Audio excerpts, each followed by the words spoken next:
Kahapon pa sinabi sa amin na sa group chat na magbibigay daw ngayon ng stab para sa pamamahagi ng bigas.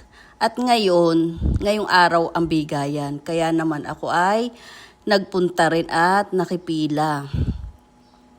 Ito nga pala yung sinasabi, yung controversial ba na pamimigay daw ng bigas.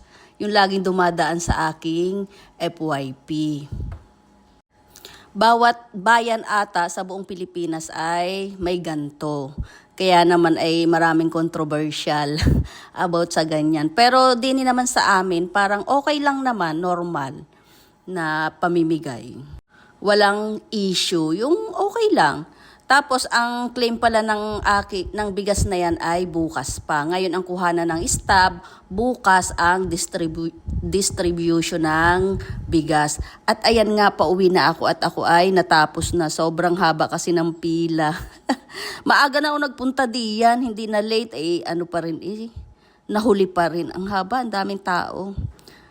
Kasi buong barangay yan Pero ako naman ay natapos din agad kasi medyo mabilis. At ayan na, naglalakad na ako pauwi. At ito nga pala ang aking stab at ang aking number. Tapos napadaan ako din sa bilihan ng mga bulaklak. Yun lang, bye!